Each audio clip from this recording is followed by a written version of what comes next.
اخلاص کسے کہتے ہیں؟ اخلاص کا مطلب یہ ہے کہ خالصتاً لوجہ اللہ کام کرنا، یعنی آپ جو بھی کام کریں وہ صرف اور صرف اللہ کی رضا کے لیے کریں، اللہ کو خوش کرنے کے لیے کریں، اور اس کام سے جو مقصود ہو، جو مطلوب ہو، وہ اللہ کی ذات ہو۔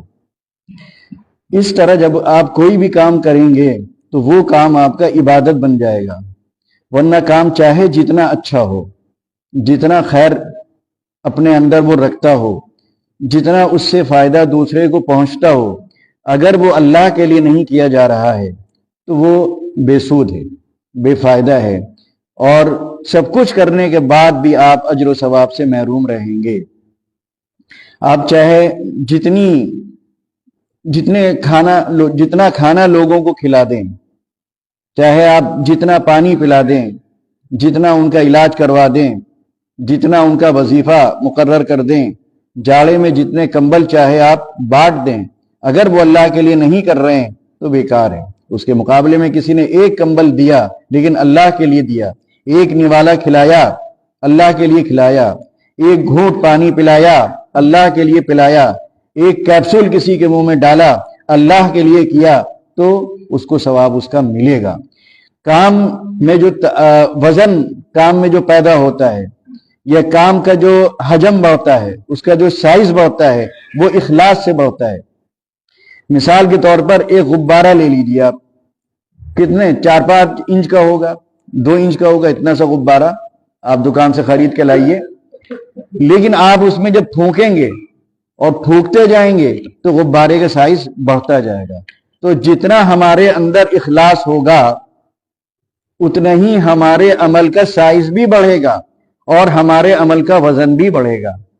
اسی لیے جو آتا ہے کہ قیامت میں اعمال تولے جائیں گے تو اعمال میں جو وزن بڑھے گا وہ کس سے بڑھے گا؟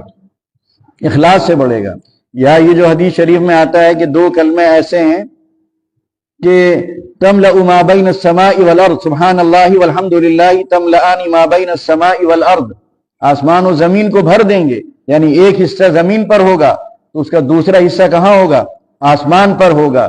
تو یہ جو سائز بڑھے گا، چھوٹے سے کلمے ہیں، ایک سطر میں آ جاتے ہیں، اس کے بعد بھی اس کا سائز اتنا بڑھ گیا کہ ایک زمین پر ایک آسمان پر ہے، اس کا ایک سرا۔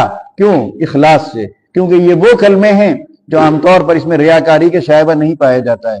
آدمی چپ کے اپنی زبان سے ادا کرتا رہتا ہے، نہ دوسرا کوئی سنتا ہے، نہ دوسرا کوئی دیکھ پاتا ہے، نہ دوسرے کے علم میں آ پاتا ہے، اور نہ ان کلمات کو پڑھنے کے موقع پر کسی اور کا خیال آتا ہے۔ تو چونکہ اس میں اخلاص ہے، اس میں نیت ہے، تو نیت نے ان کا سائز اتنا بڑھا دیا، اور اسی نیت نے اعمال میں اتنا وزن پیدا کر دیا کہ بظاہر وہ معمولی سا نظر آنے والا عمل جو دنیا کی نظروں میں کوئی حیثیت نہیں رکھتا، لیکن اللہ کی نظروں میں اس کی بڑی وقت ہوگی، کیونکہ وہ آپ نے کس کے لیے کیا؟ اللہ تعالیٰ کے لیے کیا۔ تو اخلاص اپنے اندر پیدا کرنا چاہیے۔ اور اخلاص کیسے پیدا ہوگا؟ کہ جب آپ کوئی کام کرنے چلیں تو ذہن میں یہ خیال رہے کہ یہ میں ثواب کے لیے کر رہا ہوں۔ جب آپ کے ذہن میں ثواب کا تصور ہوگا، اجر کا تصور ہوگا، تو یقیناً ذہن میں کسی نہ کسی کونے میں یہ بھی ہوگا کہ یہ کام میں اللہ کے لیے کر رہا ہوں، کیونکہ ثواب وہی دے گا اور اجر وہی عطا فرمائے گا۔